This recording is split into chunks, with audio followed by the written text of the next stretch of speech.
Hey, how's it going? My name is Wes. Welcome back to another lesson.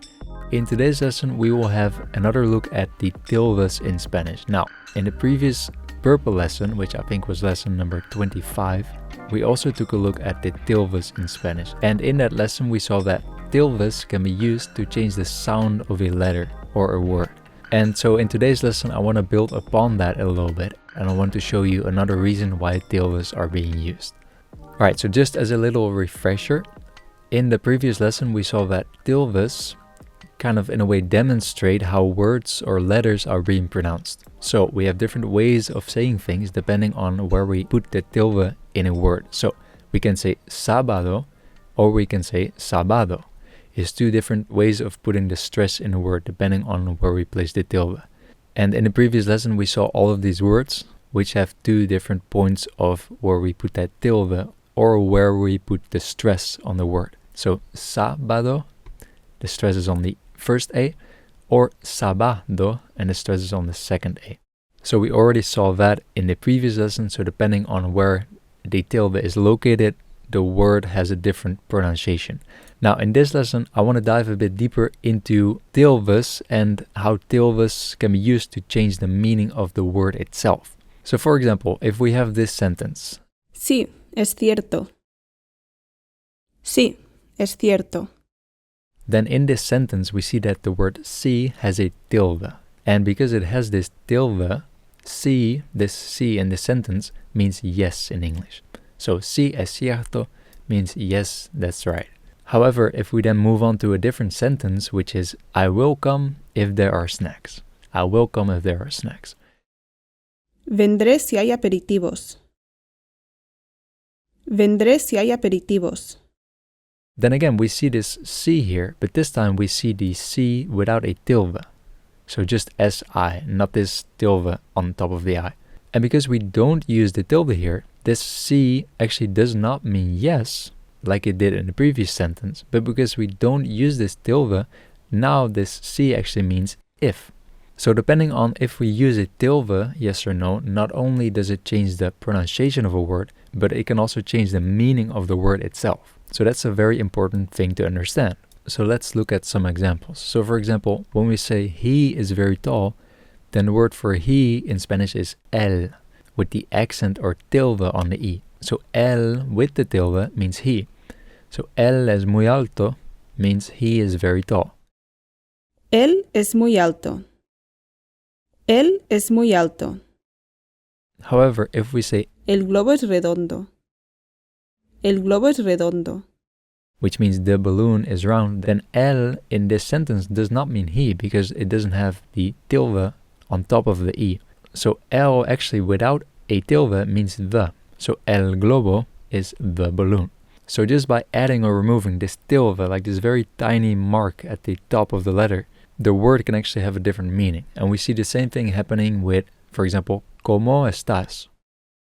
¿Cómo estás? ¿Cómo estás? Which means how are you? So ¿cómo means how. But then when we say No es como parece. No es como parece. which means it's not like it seems, no es como means it is not like. So como is like. It is not like it seems. And in a way, I guess you could also say it is not how it seems like. So sometimes in English there is not that much of a difference, but in Spanish there really is a difference, whether you use a tilde or you don't use a tilde. So it's very important that you get these right.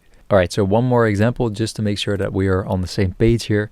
So if you say, I only want a coffee, then you say, solo quiero un café. Solo quiero un café. Solo quiero un café.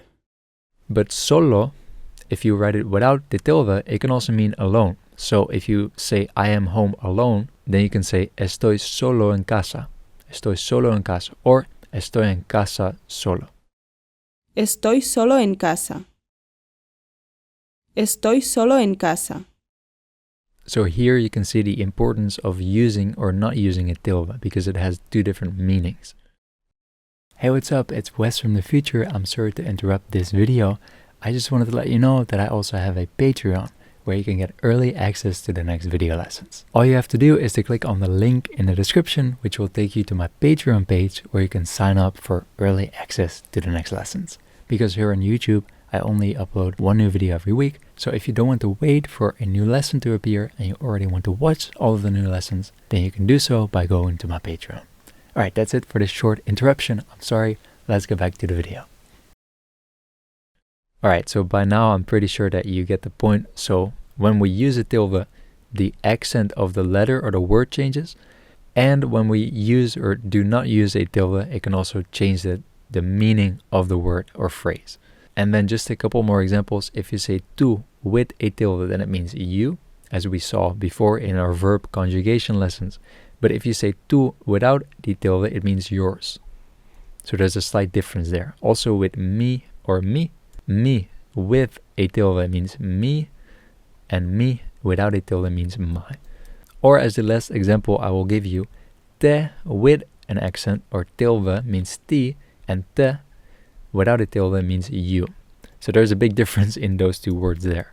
So from now on, every time you see a tilde, make sure to have a quick stop in your mind and ask yourself, first of all, how do I pronounce this word? And then second of all, does this word have a different meaning because it does or does not have a tilde? And this is especially also important when you not only read in Spanish, but also when you write in Spanish. And for us non-native Spanish speakers, this is probably one of the most difficult things to learn. From my own experience and also from noticing people around me that have been studying Spanish for a very long time, they still sometimes mess up with these tildes because it's just something that we're not really used to in the English language. We don't use it as much as in Spanish. But just as most things in life, if you just keep practicing and you keep reading and learning and writing, then eventually you'll get the grip of it. Alright, so that's it for this lesson, lesson number 27, placement of tildes. I hope that this video was helpful. If you have any questions, please let me know. And as always, I would like to see you in the next video. Adios.